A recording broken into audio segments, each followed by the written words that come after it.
Hi everybody. I've just, two things, got to wait for Harry and I've got to wait for my little boy to set this up because I'm pretty useless at Instagram lives, but he knows and he'll be with us in about 2 minutes. Hope you're all okay, bearing up. Not a typical Sunday, is it? But is what it is. So hopefully today with doing this with Harry, normally we'll be tuning in, watching a bit of football, Super Sunday at 4 o'clock. We're gonna be doing this instead. Should be a bit of fun, and I'm looking forward to it. Did Rory McIlroy the other day, which was good. He was really easy to talk to, and obviously the England captain Harry Kane on a Sunday afternoon was pretty good as well. So that'll be a bit of fun. So I'm just waiting for my little boy. Bo, come mate. All right, Smithy, how you doing, mate? All good, yeah. Hello, everybody. Who else is there? We've got lots of good questions as well, which I'm going to try and get round to. You sent loads in, which is awesome. And we'll do a bit of quick fire stuff with him. Come on, Bo. Well done, mate. Always got football. This one. This is Bo. Say hello, Bo. Where is he? So we'll go. Is he there yet? No. Not quite.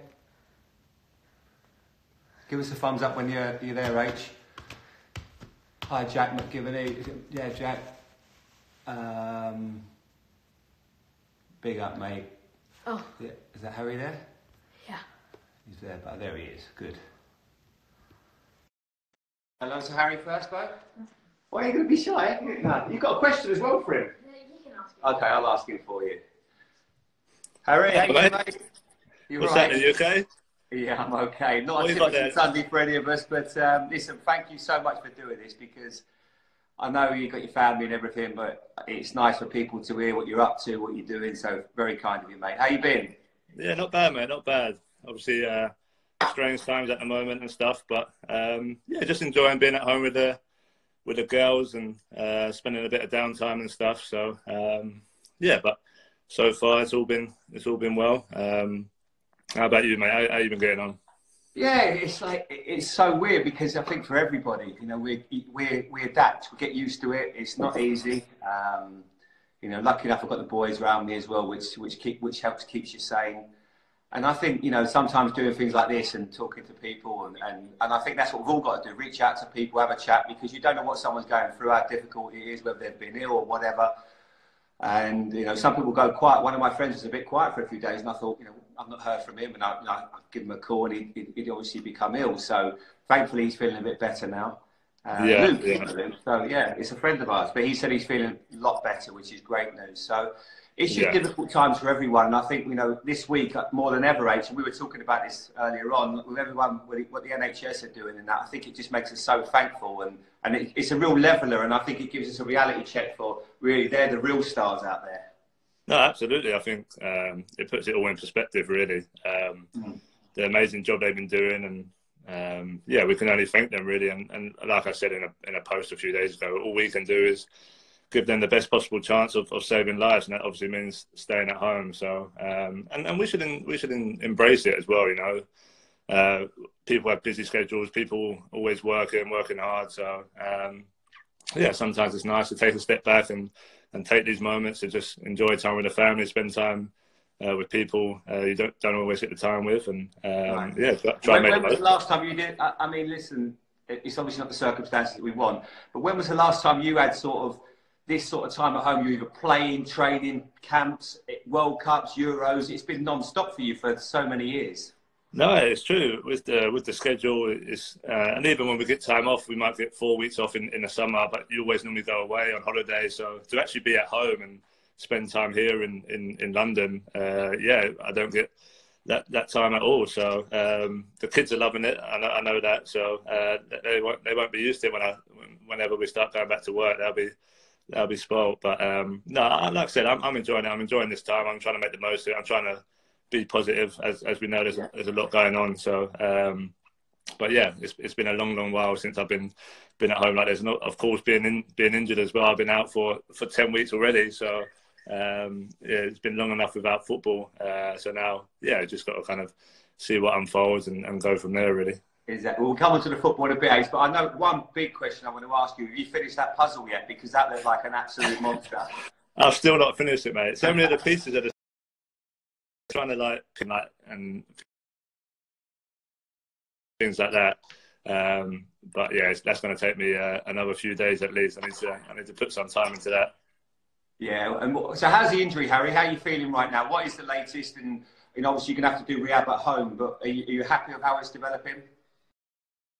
Yeah, no. So far, things were going great. I was doing my rehab well up at Spurs up until last week, of course, and yeah, now I just kind of continue that here. I'm at a stage where I'm pretty much nearly back at full training. So for me, whenever we go back, whether it's a few weeks, whether it's a month, 2 months, I should be ready to kind of integrate with the group and then just see how I feel. It's no rush. There's no panic. Like I say, I'm in a good place. I'm in a good space. So yeah, for me, it's just using this time to heal even more, because with all injuries, of course, there's always a stage where you're ready to go back. But if you can always give it a bit more time, then that obviously helps. So yeah, that's the case at the moment. So yeah, I'll just kind of take it as it comes whenever we're back, whenever that may be. And what the club have given you, like a program and stuff like that. Is the manager, as we've spoken to Jose, is he pretty hands-on at the moment with the players? Is he calling you all the time to see what's going on? Yeah, he's keeping up to date. He's texting the players and stuff. We've all been given individual programs that we need to work on. So hopefully all the lads are sticking to those. But yeah, it's one of them. Like I say, no one's really been in a time like this. So we're all trying to adapt and make the most of the situation. So I'm sure the players are all kind of itching already to kind of get back playing, but we know it's going to be a little while yet. So like I said earlier, we're fortunate enough to have gyms and pools in our houses, so we just have to do a different type of training for the time being. And what are you hearing, Harry, about the season? Do you think we will get to the stage where we'll finish the season? What's your thoughts on that right now? It's a hard one. I know obviously the Premier League are going to be doing everything they can to finish the season. They're going to be looking at every option possible. My personal opinion, I think there's got to be, for me, I think we need to try and finish the season. Of course, we need to do everything to try and finish it, but there needs to be a point where enough's enough, and we just kind of say that we can't finish it.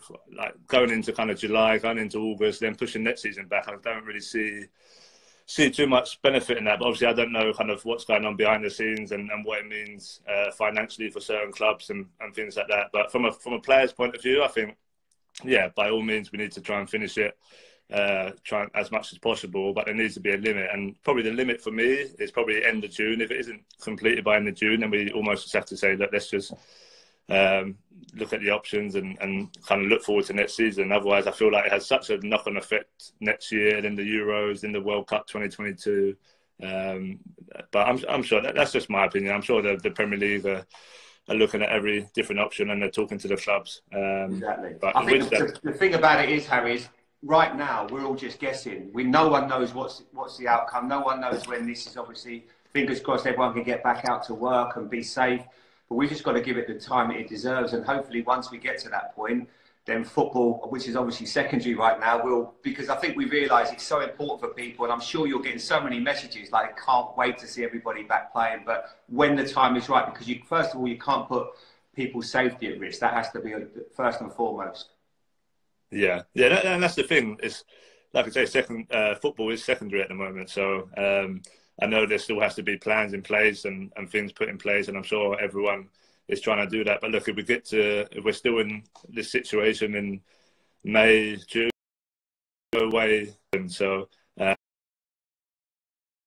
But like I said, that's out of my hands. There's nothing I can do personally. So from my point of view, we just got to wait and see what happens. Whenever hopefully this virus clears up as soon as possible, and kind of everyone can try and get back to normal. Well, Harry, I want to talk about your career, because obviously as a young player, I remember you coming on the scene, but I've read a lot about you. And were you, because this is what my son and a lot of little boys that have been asking a load of questions this last day or so since we said that we were going to be doing this chat.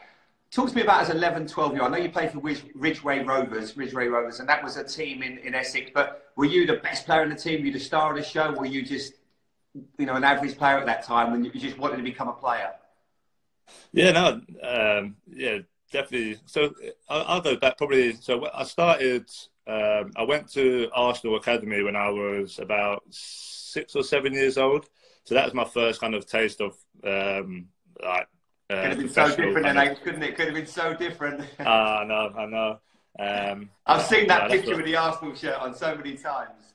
Yeah, I know. It's on my Twitter and Insta feed every day. But that's the truth. That's where I started. I was there for about 2 years in their academy, and then they released me. I won't go into details why. And then I went back playing Ridgeway Rovers when I was about 10, 11, so my Sunday League club.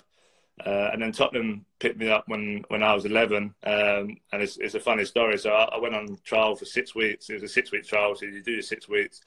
So basically, I'd done that, and then at the end of the 6 weeks, they basically turned around and said, like, for one reason or another, we're not gonna sign you. So it was like, oh, okay.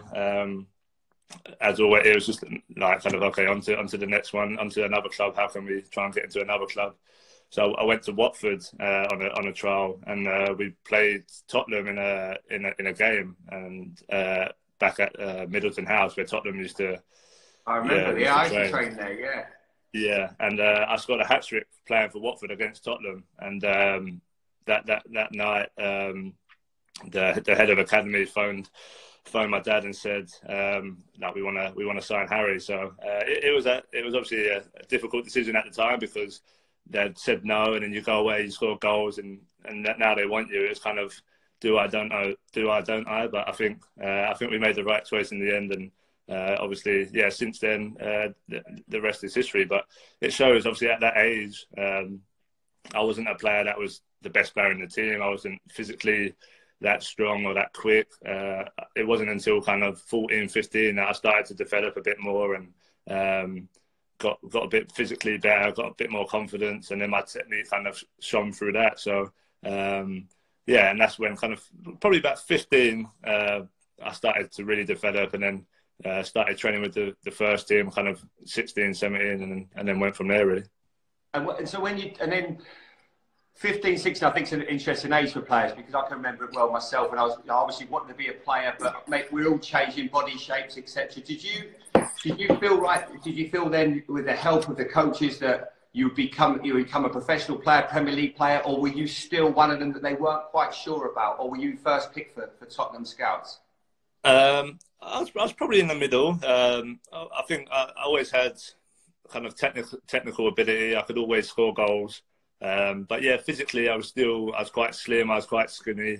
I didn't have a lot of pace, so I'm sure there's a lot of question marks over whether I could really make it in the Premier League, which is obviously one of the fastest leagues in the world, physically one of the most demanding leagues in the world. So, but of course, when you're that age and your confidence is high, you feel like, yeah, I could play in the Premier League. And looking back now, obviously, I would have been way too young, but.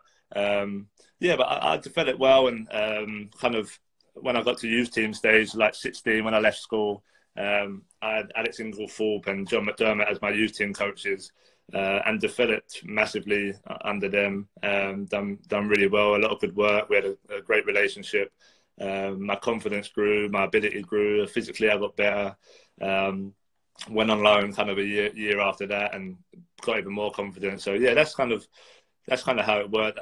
15, I was probably a question mark, but kind of once I got to 16, 17, people started to see that I had enough ability to play at the highest level. It was just a matter of me working hard and keeping my head down to achieve that. And I think that's something I've read up on Alex Inglethorpe said about you. He said that your work ethic, you had an obsession to practice, to train, to score goals. And that's obviously why you become such a great finisher as well. That's a common theme when I speak to Frank Lampard, Steven Gerrard, all the elite players. Obsession and practice, and I think that's something I always try to say to my kids. Yeah, no, definitely. I think at that age, especially, I think football has to be your everything. Football has to be your number one. You're there days, afternoons, training, working hard, because that's the dedication it takes to make it at the very top. Because I think the biggest threat kind of nowadays with with kind of the life outside of football, people think they're ahead of where they actually are, and they kind of take their eye off what they need to be doing. But like I said, I was very focused. I knew that I had to work hard. I knew I had to prove people wrong. I knew I had to do more to reach another level. And like I said, I'm still like that now. I'm still always feel like I've got a point to prove. Still always feel like I need to be working as hard as ever just to reach another level. Can I reach another level? Can I take the step up and score even more goals and get more assists? And that's kind of always been my mindset. And I think it's important to have that, especially at a young age, because a lot can happen, a lot of ups and downs. It's not going to be a straight curve to the top. You have to be ready to work even harder when things ain't going your way. And my dad obviously gave you the debut, didn't he, at 18 years of age? What was that like, Harry? What was his team talk like? Give us a little bit of an insight there. Yeah, no, it was. I was so excited to play. I was 18. Obviously, White Hart Lane. Your dad. I was going to call him Gaffer there. Your dad was. Your dad was good. It was like with the young players, he was great. You know, he was just kind of like, look, just go out there, enjoy it, express yourself. It was a Europa League match against Hearts. So I think me and a couple other of the younger boys were playing, and which made me feel a little bit at ease. But yeah, went out there, dream come true in the tunnel, kind of waiting to walk out at White Hart Lane, and then I don't know if you remember the game, but I won a penalty. I missed the penalty. We ended up drawing 0-0, and and obviously when you made your debut and you miss a penalty, you're thinking, oh no, everyone's looking at me, everyone's watching me. I think there's a funny video of your dad reaction on the bench, and he's almost just rolled his eyes in the air as if to say, oh, bloody hell. But I think you've done all right, Harry. I won't worry too much. I think you've done okay. Don't worry but it's good, and to be honest, all that stuff, like I said, all the downs, the missing the penalties and stuff like that makes you as a man, it makes you as a player, and but looking back, it was just an amazing day. Obviously, at that time, I walked off the pitch and I was gutted. I didn't score, but obviously, looking back now, to make my debut at 18 was an extremely special moment. Incredible. And then obviously you had 4 loan spells after that. I think we went to Norwich, Leicester. Leyton Orient, Millwall. Leyton Orient and Millwall. Yeah, I mean, did you, when you're getting loaned out like that, I started at Bournemouth, so I then went to Liverpool when I was 17, 18, so it's like, in a way, the same sort of thing, because the loan system helps you players get out. But did you ever feel that this might not happen for you at Spurs, and you might have to maybe go somewhere else and then come back to the Premier League? Yeah, I think the biggest challenge for me was, I think Leyton Orient and Millwall were 2 good loans for me. I was 17 and 18 at the time and done really well, scored goals, first taste of kind of men's football, and I really enjoyed it. But then I went to Norwich, struggled to get in the team, and then I broke my foot, broke my 5th metatarsal, kind of went back for like a month after that and kind of couldn't get back in the team. So we decided to leave it there, and we went to Leicester the same season in January. And again, the same sort of thing. I started playing. I was playing all right, but the team weren't doing great. And then I found myself on the bench for kind of the rest of that season. And that was probably the most difficult time, because obviously in your head, you're away from home. You're thinking, look, if I can't play for Leicester in the Championship, how am I going to then go and play for Tottenham in the Premier League? So it's obviously a big jump. So that was the first time I kind of, there was a few doubts that crept in, as if to say it's going to be a real tough road. But I think what made me get there was my self-confidence, and obviously going back to Spurs the year after, Tottenham wanted me to go on loan again. So AVB was the manager at the time, and I basically said that summer I want to stay. I want to fight for my place at Tottenham. I want to prove that I can play at this level, and was there for about 5 months with playing about 2 or 3 games in the cups and stuff, but training really well. I was kind of had a real good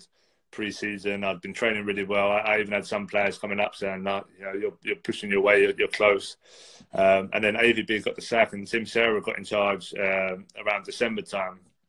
And even then, I still had to kind of that January. There were still rumours about me going on loan and just trying to get more games, but again, I said the same thing. I want to prove, and especially with Tim there, I knew Tim from the reserves and Les and Chris. So I said I want to really prove that I can play. And it wasn't until about another 2 months later, that I got my opportunity.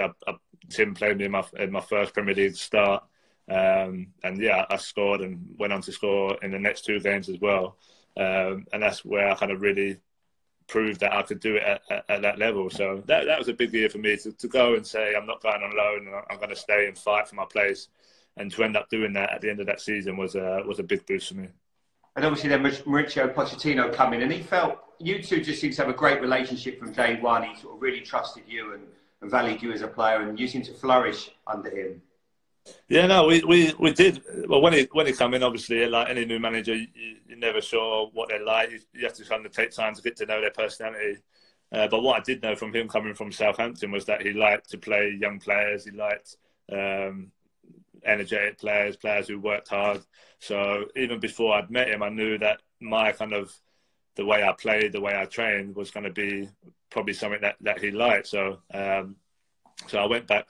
That first pre-season with him, and I done okay. I weren't on fire. I weren't doing anything special. And even then, I was kind of playing Europa League games. I was scoring in the Europa League to begin with. And it wasn't until kind of a couple months in that Maurizio gave me my first kind of start under him in the Premier League.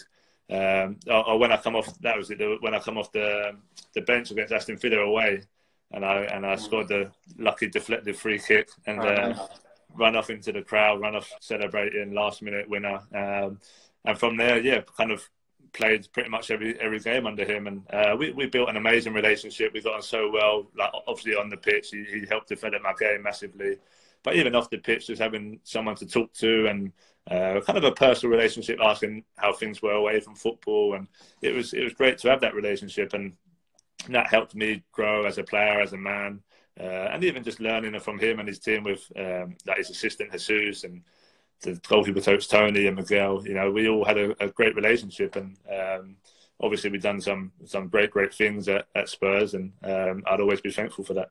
We talk about great things. I always think about that 2016-17 season, Harry. You got Golden Boot. I think you came second to Leicester that year. Yeah, that year. And did that feel to a certain extent the big miss for you guys? Because I looked at that team as one of the best sort of Premier League sides that didn't win anything. A little bit like Liverpool side I played in. We should have won Premier Leagues, but we just didn't have that edge that you need sometimes. I think about Dembele in midfield, yourself, Eriksen. You had such a great side, defensively as strong as well. Yeah, no, that was the one. Obviously, when you look back and we was close. We was neck and neck for a long period of that season, and like I say, our team was as good as it could have been. We was on fire. We was confident, and it was one of them things. You know, Leicester that year had an amazing season. Everyone wanted their story to be the winning story, and sometimes that's football. Sometimes that's life. You can't control that. We've done everything we could. Couldn't have worked any harder. We left it all out there on the pitch every game, and it just wasn't to be. So, yeah, of course you think back to moments like that and think what could have been, but again, sometimes it's out of your control. You just have to kind of do what you can and hope that that's enough. How much is that? Because I look back at my Liverpool career and the team that I played in, and you look at the opportunities that you perhaps missed, and obviously United was so strong at the time. Do you think with the way that it's going now, for you, Premier League, FA Cups, and the likes, do you think that's what really Tottenham have got to do now with this team? Because you've got such a good young side, and he's obviously trying again to grow a new team under Jose Mourinho. Yeah, we've been saying that for a couple of years now. You know, we have got a fantastic team, but for one reason or another, we haven't been able to get those trophies that when you look from the outside that we've got the team to get. So it's a hard thing to take as a player. You know me as a person. You know, I want to win. I want to win that everything I do. So when we're coming close and you don't quite get there, it's hard to take, and then it starts to build up. But like I said, from my point of view and from the team's point of view, all you can do is do everything you can, give your best to win. To win every game, to win trophies, and for one reason or another, we haven't quite got there yet. But look, we obviously going talking about this season. Whatever, if we do end up finishing the season, we've got to try and get back into the Champions League spots. And then next year, obviously, the gaffer now it'll be his first kind of chance to really have a pre-season with the team and kind of bed his values into the team, and yeah, we'll see what happens. But look, it's one of them things. Of course, I want to win. Of course, I want to win team trophies. I want to be doing it sooner rather than later. So we just have to kind of see how it goes. And what's he been like? You mentioned Jose there. Obviously, a change of manager after Mauricio went. What's he like as a character? Is he hands-on with you guys? Obviously, is he speaking to you a lot at the moment? And it's obviously halfway been stopped, but you've been excited for having him there? Yeah, no, it's been good. He's come in and kind of what you see is what you get. He's an honest guy. He'll tell you kind of if you're doing things well. He'll tell you if you're not. If he likes you, he'll tell you. If he don't like you, he'll tell you. And yeah, from my point of view, I've built a good relationship with him. Like I said, we talk every few days or so and talk about all different things. Talk about the team when we were playing, what we can do, how we can improve. So he's been good. And obviously for me, it's great to work under a manager like Jose, because obviously me growing up watching football, watching Premier League, he was a big part of that. So yeah, it's another opportunity for me to work with one of the best managers in the world. So yeah, I'm excited to kind of see how that relationship unfolds and see what we can do on the pitch. But yeah, so far, like I say, he's been great, and I know he's excited to kind of really put his stamp on the team when he gets the opportunity. And he's a serial winner as well. He's always won trophies everywhere he's gone, and I'm sure that's what you all want to do when you get back playing again. Yeah, no, that's what I mean. When a manager like him, he comes in, you know that he's won everywhere, and I'm sure he has no intentions to not do that at Spurs. So yeah, as from a player's point of view, we know we've got a top manager, so it's up to us to go out there and perform. And what about you? Let's switch to England now, Harry. I mean, obviously you've had so much success, England captain. What's your favourite moment so far? Favourite England moment? I think my England debut is still probably my favourite England moment. Scoring after 79 seconds, I think it was. Yeah, it was just Wembley, coming off the bench, you know, what you dream of, literally what you dream of as a kid, coming on and scoring within a few minutes. And just an amazing time. And yeah, my England career has been fantastic up to date. Obviously, being named captain and going to have that World Cup, 2018 World Cup, and bringing all the fans and bringing the nation together as we did was a huge achievement. But as always, like we just spoke about, it's the next thing for England is to win trophies. We have a fantastic team, a very exciting team. And yeah, it's down to us to show that we can win trophies at a national level. And I'm excited every time we meet up with England to train with the players, to play with the players. Every time we play, you know, we seem to be clicking, getting better every game. So yeah, we're in a good space at the moment. Well, that's interesting when you talk about it, because I can remember many years ago during Euro '96 with Terry Venables. He was a great manager, and what he managed to do was bring everybody together. There was a real camaraderie. Then I felt that cliques started to develop with the Man United lads and Liverpool lads. They'd all sit on one table, the Man United players and Liverpool lads maybe be together. And I think that's the worst thing that could possibly happen if you want to create a harmony in the squad. And it definitely, I've got no doubt at all, affected England performances for many years. But what I see now with this squad is you all seem to get on really well. You've got some good young players, experienced players like yourself. Yeah, no, we do. We've it's not a rule, but kind of whenever we meet up with England, we put club football we try and put club football to one side, because we all know how competitive the season can get. We all know there's rivalries throughout the season for clubs. But it's important, like you said, when you come to England, when you come to the England team, that your focus is on England, because we always have 2 games or a tournament to prepare for. So you can't have people's minds elsewhere, otherwise it won't work. So I think Gareth's done a fantastic job in that aspect of getting that together. And a lot of the players, we grew up playing together. We played at youth level, we played at 21 level, and now we're playing first team level. So we've known each other for a long time. So a lot of us are just good mates anyway. So yeah, I think that was an important part of us kind of getting to the semi-final in the World Cup, was the fact that we were just all together.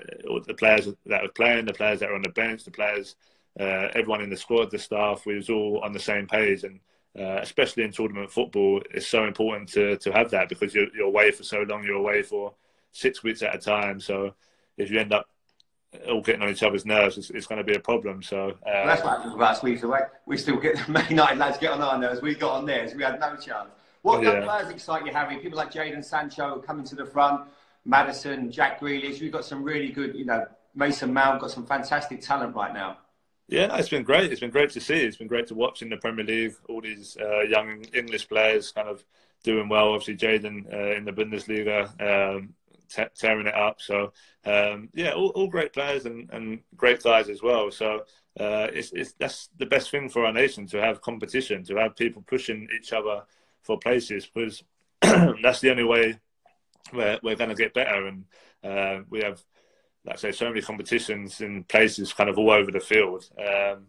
That's what makes it so exciting, because when you're playing in the Premier League, when you're playing in the Champions League, you know that if you're not playing well, there's someone behind you ready to take your spot. So it keeps you on your toes and keeps you ready. So like I said, I'm 26. I'm always like I'm one of the oldest ones in the team. So you've got plenty of time. What was that World Cup like, Harry? So close, obviously in the semi-final against Croatia. What was did you get the feeling of what was going on in the country? I remember Euro '96 when we used to. The whole country got so into it, and it was the same with the World Cup. Did you feel it? Did you feel the excitement, or did you feel the pressure? How did that transmit to all the players over there? Yeah, it was a hard one. We was kind of in our own little bubble, like we played the game, and we'd go back to the camp we was at, and obviously not being in England, you didn't see what was going on. You could only see videos. You could see obviously the celebrations when we scored, people loving life in the sun, in the street. But yeah, I don't think any of us really fully understood what was going on back here in England. And when we come back, and even to this day, everyone still talks about, you did not realise how crazy it was over here, how mental it was over here. And from our point of view, it's just like game by game, we was just ticking boxes onto the next one. And of course, we had as much belief as everyone did back home. But like I touched on earlier, football has a way of working itself out, and it wasn't our time, it wasn't to be. But I think what it showed and what it is that we are close, we have a good team, and we can beat anyone in the world. So for us, it's about progressing on that, and obviously no Euros this summer, but we got to take that into 2021 now, and having a lot of the games in England at Wembley should be a real boost. So hopefully we can create that same buzz, that same atmosphere for the fans, and really go all out to try and win the Euros. And obviously a lot of downtime now, a lot of time to think about the future and everything for yourself. I mean, 32 goals you've got, Harry. Wayne Rooney's got 53. Is that something you've got your eye on? Are you thinking, I fancy that, I can catch Wayne Rooney? Yeah, I think so. I think looking at it now, I think I'd be disappointed if I didn't get to that amount. But yeah, we'd have to wait and see. I'm a confident guy. I feel like if I carry on playing for England, and hopefully so for the next 5-10 years, then yeah, for sure, that's a record I want to be beating. But we'll have to wait and see. I'm still 20 or so goals away, so still a bit more time. But I'm confident if I stay fit and healthy, then I'll be able to catch that one up. We've got some questions here as well now, Harry. Put some stuff on Instagram to ask you. We've monitored a few, but there's one here. I mean, which Spurs player are you closest to? Oh, what Spurs player? Gillies. Oh, Spurs player closest to. Good question. Probably like the English boys, to be fair, like Dele Alli, Eric Dyer. Them boys, obviously, because we spend more time as well with England, we've got to know each other a bit more. But to be fair, everyone's pretty similar in the team. I get on well with pretty much everyone, if I'm honest. Yeah, Mark Snelling. Score against Arsenal or score for England? Oh, that's a good question. That score against Arsenal or score for England? I think depends what game for England. I like the way you're thinking about it, though. I know. Depends. And you do like scoring against Arsenal? I do. It gives me a lot of satisfaction scoring against Arsenal for sure. But yeah, I think it depends what England get. If it's just a qualifier or a friendly for England, I'd rather score against Arsenal. But if it's a World Cup or a European, I'd go England. All right. And Harry Fleming wants to know, Harry, what's your favourite moment of your career so far? What's given you the most joy? Favourite moment of my career. I think I'll go back to the England debut one. I think you dream. I always dreamt of playing for England. It was always my biggest dream, and to do that, and like I said, to do it the way it happened, to be at Wembley, to score, was just literally, I couldn't have wrote it any better. So that's the one that always sticks out in my head, and a moment that I will never forget.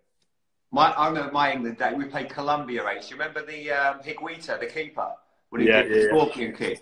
That was my terrible cross. Everyone thinks it was a shot. It was as it's come back to me. I've sort of like crossed it in, and I've turned away in disgust because I sort of shanked it. Was that your debut? The crowd went mad. And I thought it was just, I don't know what happened. I thought he dropped the ball or something. It wasn't until Paul Gascoigne told me after. But I don't know what you was like. I was so nervous. I think playing at Wembley in the whole occasion, I got cramp after about 70 minutes. Were you nervous before your debut or not? Yeah, I was quite nervous.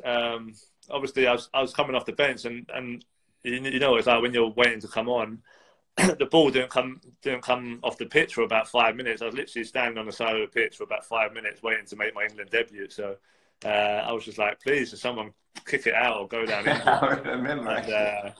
And to be fair, once I got on the pitch, I was quite relaxed. I got a great reception from the fans, and then after a few minutes or so, I'd scored a goal. So kind of all them nerves, all them moments had come straight out, and it was just pure adrenaline and pure joy. Here's one. This is slightly different. It's different. David Shinners wants to know who would win at golf: Bale, Kane, or Redknapp? Oh, that's a great one. Bale? I played with him years ago, so I would have played with him when Redknapp was the manager. But we're talking, like 8 years or so ago.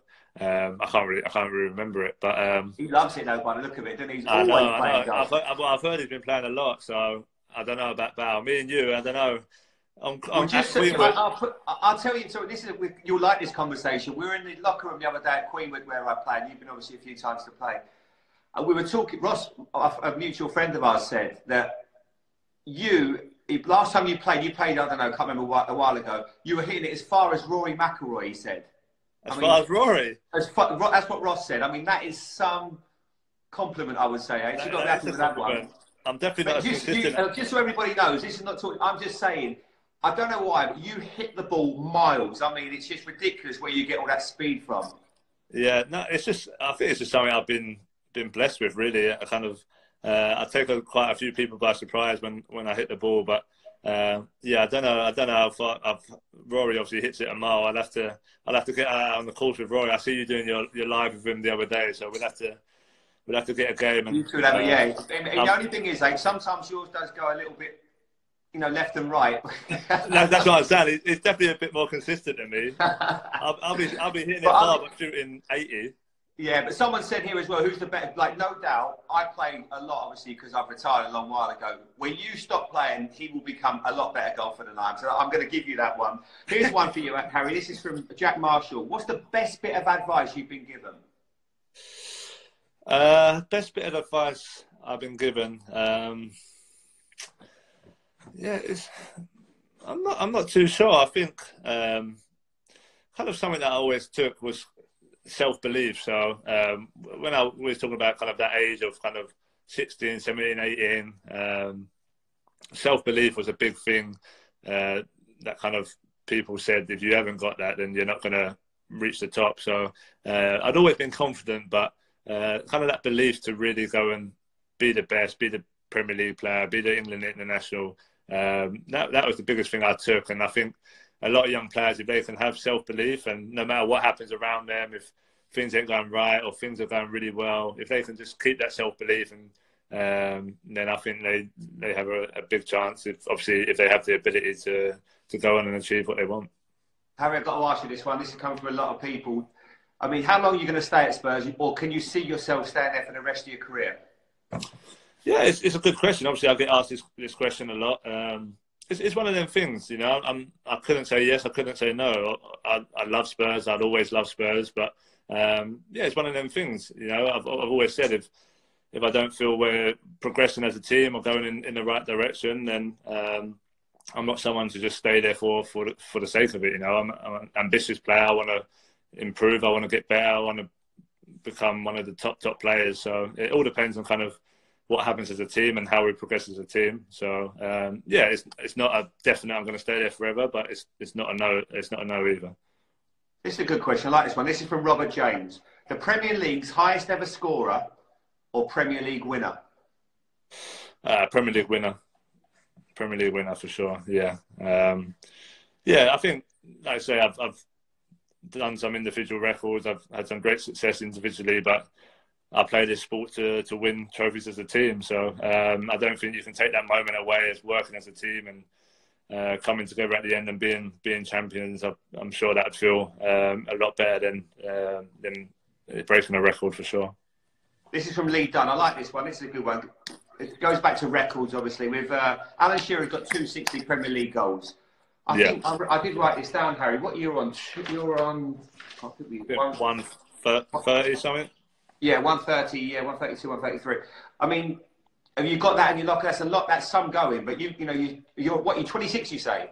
26. Yeah. Yeah. You think that would be one you got your eye on as well? I'm sure if you stay in the Premier League, that is. Yeah, that's the thing. Of course, I think injury and staying in the Premier League is a big factor to that. If I was to definitely know I was going to be playing Premier League football for the next 10 years, then I'd back myself to try and get to that record. But in football, a lot can happen, a lot can change. So that one's still a bit far away for me to be thinking about yet. But it's something that's in the back of the mind. Of course, it'd be great to score the most goals in the Premier League by one player. But obviously, Shearer's put that record out there. No one's got close to it yet. So we'll have to wait and see. This is a good question. Sam Flood said, if you could play with one other striker, past or present, who would it be, Harry? Anybody. Who would have complimented you the most? I would have loved to play with Ronaldo, the Brazilian Ronaldo. Just watching him, even watching clips of him on YouTube now, and just to see how good he was as a player and kind of talking to other players and the way they speak about him and say how good he was. His pace and power and skill, it would have allowed me to drop off into that little hole I like to get into, and I think it would have been a decent partnership. Here's one about the loans again. This is a common theme as well, Harry. I mean, what was it like going on a loan? Would you recommend it to a young player? That's from Adam Lynch. Yeah, I think so. I think if you're at a stage where you're not kind of playing first team football and you're kind of playing reserve football but not really getting anywhere, I think it's a great opportunity to go and play in front of crowds. The biggest thing that I took from it was when I was 17, 18, going to Leyton Orient and Millwall. You're kind of playing for people's lives. So my teammates were playing for their next contract. If we got relegated, obviously everyone got a pay cut. People might not have been able to put food on the table for their families and things like that. So that was the real eye-opener with playing for people's livelihoods. Obviously, when you're a young player, you're just playing, you're having fun, you're enjoying it, you're improving. But when you go and play at these clubs, especially in like League One and Championship, and you realise how much it means to be playing at that level, it definitely opens your eyes. So I'd recommend it for any player who's not getting first in football at their current club to go out and experience that. Someone just asked a question, I'm not sure it was, it said, what's it like as well, having kids, Harry? I know you've got your two young daughters. Has that changed you as well? Has it changed your perspective on life? Yeah, no, it's been amazing. I got so my oldest daughter Ivy is 3, just over 3 now, and my youngest Vivi is about 19 months, and they're just good fun. You know, it's one of them things. Of course, when you win or when you lose, you obviously when you're a bit younger, you take that back to your house, and you know if you've lost a game, you're down for a day, you're down for a week.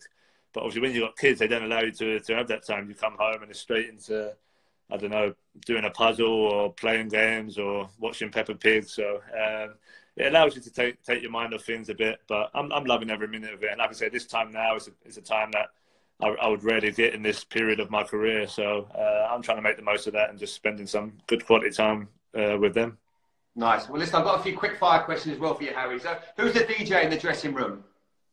DJ is Delhi now. It used to be me back White Hart Lane days, but I got ushered off it. So Bombed out. yeah, bombed out. Delhi Ali's the DJ now, and it's okay. It's getting better with a few requests from a few people. Worst dresser? Worst dressed. I don't know. I always wind Eric Dyer up for his baggy clothes. He loves a baggy jumper or baggy t-shirt. So I'll say Eric Dyer with his baggy style. American football or golf, Harry? I know you're passionate about both, but what do you prefer? Oh, great question. Obviously, I get to play golf more than American football, so I think golf is my second passion after football. But yeah, I think NFL, when it's on during the season, watching that every Sunday, watching Red Zone on Sky, and I love that time, spending that with like my brother, my missus' brother. Yeah, just enjoying something different to football or golf. So, and over the years, I've learned more and more about it, and yeah, really enjoy both. You finish your season, you finish your career, you've won the Premier League, you've done everything, you've load of England caps. You get a phone call, come over to America and play American football, be a kicker. What would you do? Yeah, I would never rule it out. I think, like I say, it very much depends on how my career's gone in football. But yeah, it'd be an experience that I'd like to try at least. I think obviously it'd be a lot more work than just literally turning up and kicking a ball. There'd be a lot of different aspects that go into it. But yeah, I'd love to try it. I think probably further down the line in my career, I'd have to start trying it a bit of practice somewhere, and then see if I'm good enough. And then yeah, you never know if that day comes, it could be a good adventure. And your mate, obviously, big news last week with Tom Brady leaving the Patriots. Did that surprise you? Yeah, it was a hard one. Obviously, there was a lot of talk about it. Once Tom had been there for 20 years or so, and amazing, won all the Super Bowls he'd won, and become probably the best ever player in the NFL. I think everyone just expected him to finish his career there, but fair play to him. He felt there was another option out there, a different challenge. A challenge that he wanted to take, and yeah, I look forward to watching it. Obviously, I'm still a Patriots fan, but That's a lot of people ask that question. I'm still a Patriots fan, but of course I'm a huge Tom Brady fan. So I'm gonna definitely have one eye on the Bucks now and see how they get on. And like I say, I wish him well. I think he deserves it. He's an amazing guy, amazing professional, amazing role model. So I hope he does really well. Right, top 3 Premier League goals, Harry. Top 3 Premier League goals. I think my first goal, so my first start with Tim Sherwood, was playing Sunderland at home on a Monday night. Yeah, Ericsson whipped the ball in, and I managed to just get a little stud on it and put it home. So that's up there. The Arsenal goal where Delhi kept it in on the corner flag, and I kind of cut inside, bent it right foot. Bent it, posted in, took my mask off in celebration and all that. That was what was that like? That feeling, Harry, scoring against Arsenal? Yeah, that one especially. At the time, White Hart Lane, we just I think they got a player sent off. We just scored to make it 1-1, so that everyone was on their feet. Everyone was kind of one of their moments where everyone was just urging the players on, and then yeah, I managed to pick that ball up and put that posting in, and that moment of the fans, and I've never heard White Hart Lane. It's like that mad, and yeah, the joy and the passion and all the energy that was rushing out of me was unbelievable. So that moment, that was probably my favourite goal in the Premier League. And then my third one, I really enjoyed. We played Chelsea at White Hart Lane in my first season under Pochettino. We won 5-3, I think, and there was a goal. I got it on kind of the byline. I cut inside a couple of players and kind of put it back past Courtois and goal. And that was my first game against kind of a real big opposition. They went on to win the league that year, Chelsea, and to score, I ended up scoring 2 goals in that game. And to do that against one of the best teams gave me a lot of confidence going forward for the rest of that season and then onwards. Exactly right. Well, listen, Madrid Barca, it's a tester, isn't it? Oh. That's from Jamie Redknapp in Oxford. That's a great question, mate. I like them both. That's my answer. All right, Messi, Ronaldo. Everyone's got a favourite. Oh, I think as a player, as an out and out, just a magician. I think Messi is just an unbelievable player. He's just one of them, once in forever kind of players that just he can do anything he wants with the ball at any given time. And but Ronaldo, I love Ronaldo. I love the way his career's gone, how he's worked to get to where he is, what he's had to do, and what he's achieved. He truly is. Yeah, they're both on a different level. But if I had to say just an out and out kind of footballer, I think Messi just nips it for me. Talking about legends, spoke Tom Brady and Ronaldo, Messi. Played with Tiger Woods as well at golf, I hear. I did, yeah. I had a game. I was away at the time, and I turned up to the golf course, and one of the guys who's like a golf pro there, kind of, we was talking, and we were talking about golf and things, and he just said, "Oh, Tiger's here. If you fancy like 9 holes this afternoon, or." And when someone says something, you're like, "All right, mate." Yeah, that kind of. I thought he was just kind of saying it, but. Anyways, I went for lunch that day, and I was with Kate, my wife, and I was at lunch and I had no signal on my phone. I'm thinking to myself, I'm hoping he ain't text me saying like he was serious that he's going to play. So anyway, we finished lunch. I got back to the place we were staying, and Wi-Fi popped on. And I had like 4 messages from the golf pro's number, and when your heart just like sinks, my heart just like sunk. Like, oh no. And I've looked there, and he said, "Oh, yeah, Tigers have come play the back 9 with us." So I've texted him, and this was like an hour ago. So I've texted him saying, "Are you still playing?" He said, "Yeah, we're on like the 15th. Come and meet us out on the course." So like I've just run up, got changed, straight on the buggy, straight up to the golf course, like sprinting, like out of breath.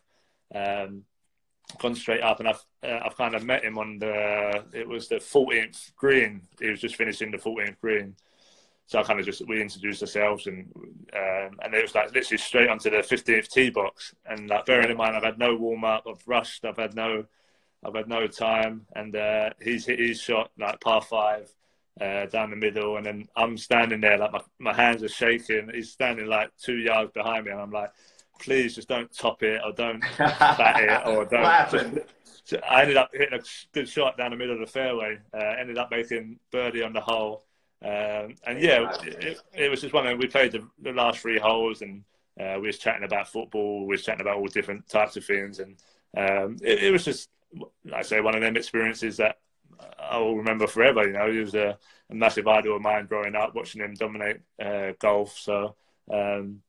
It was nice to be able to just share that time with him. But yeah, after that hole, I was played rubbish, so I was fuming with myself after. But no, all in all, it was a pretty. Well, listen, you see me make a birdie. Do you know what I mean? And all he needs to do is look at YouTube and some of your goals and the sky and stuff. Hey, I noticed you've got some shirts behind you. What have you got? What's your favourite sort of memorabilia? Rory showed us some of his. What have you got behind you, H? Yeah, I've got a bit. I'll show you. Let me show you. So this is. This was the last game at White Hart Lane. So we played Man United. Last game at White Hart Lane, obviously, I scored. We won 2-1. Nice. So that's obviously a special moment. It's got like the badge on it. Everyone, obviously, every Spurs fan remembers kind of that last game. This is my first Champions League hat-trick. As you can see there. Yeah, who is that one against? What's that? Sorry? Who was that? What game was that, Harry?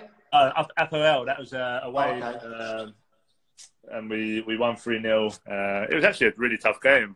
We won 3-0, but we got battered for like the first 45 minutes of that game. And then this one here, this is I think what was Kane overtakes?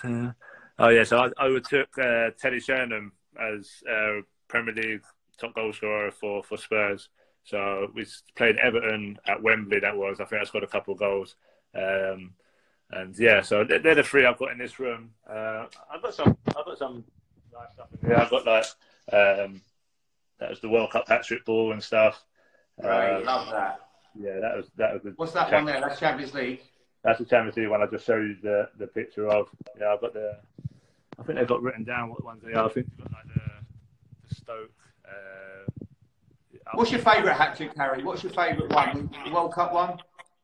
I think World Cup, obviously the fact that it was the World Cup and the biggest stage of it all, and to score a hat-trick was amazing. Obviously 2 penalties and a lucky goal probably weren't the best hat-trick I'd ever scored, but to score a hat-trick in the World Cup was special. The Champions League one as well, you know. Yeah, they're all special moments, and it's great to kind of have this all here and be able to. I just pop out. I've obviously got the boys there. Yeah. Oh, they're the big dogs. Yeah, we like those. So it's nice. It's nice. What year is that one, Harry? What's that one?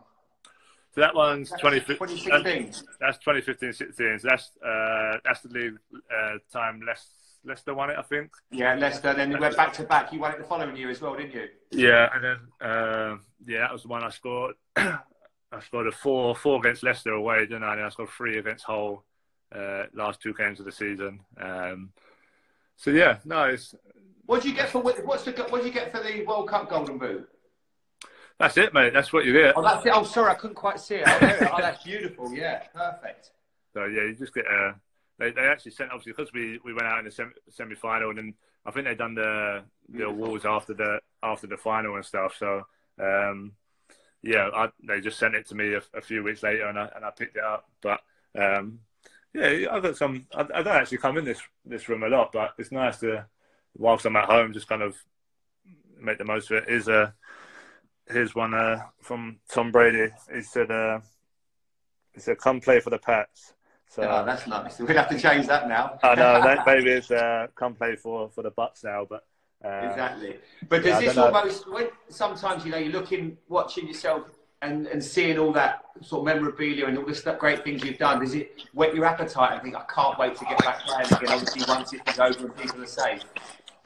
Yeah, no, definitely. I think, it's the first time I've really been able to reflect a little bit and take the time to just think about football, think about kind of what I've achieved so far, and think about setting myself new targets, new goals for the rest of my career. You know, I'm hoping to play for another 10 years at least, so I know I've got a lot to give and hopefully a lot of trophies to win, a lot of team trophies to win. So like I say, even just being in this room now, it gives me a bit of motivation to do even more and become even better. So that's definitely the aim. Hopefully we can keep these coming and add a few team trophies in there as well. That'd be perfect. What about when you finish, Harry? Do you management, or do you fancy coming on Sky and joining Gary Neville, Jamie Carragher, Souness, myself, Roy Keane? Do you fancy a bit of that, or you could see you one day? I was going to ask you that, actually. I was going to ask, obviously, when you're a player and then you go into punditry like yourself, what's the difference? Obviously, when you're a player and you're watching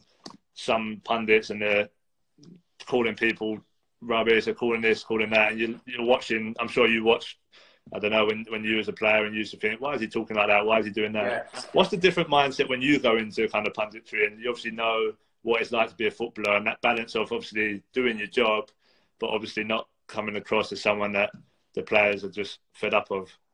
I think it's the balance. I think as long as you believe it. Now, there were times when people criticised me, Harry, and I was like, how you haven't done me all the time?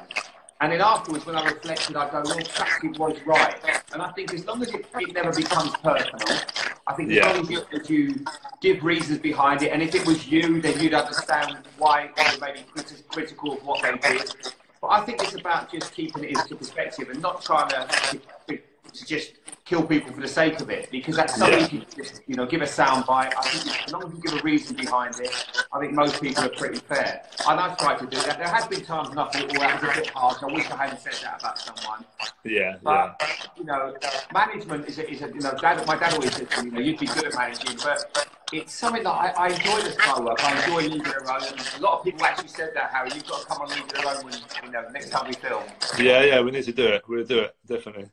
But no, I mean, I think you've just got to be fair and honest with what you believe. That's the key to it. Yeah, I think for me, obviously managers at the moment it's not something I've been thinking of. I think, but you never know. Like we in your career and your life, you take paths that you didn't know you was ever going to take. So I'd never rule anything out. But at the moment, a few games of golf after my career would probably sound a bit better. But I'm sure the older I get, the wiser I get, I'd start to look at different stuff, and management or punditry might be one of them. Exactly, Harry. Well, listen, mate, I'm not sure my sound's going a bit funny, someone said, but it's been so nice to spend an hour with you, and hopefully people have enjoyed it, and obviously stay safe with the family and look after everybody. Yeah, no, I appreciate it. I'll see you soon anyway, and like I say, love to everyone, and see you soon. Fingers crossed. Take care, Harry. Thanks so much. Bye, bye. Thank you, guys.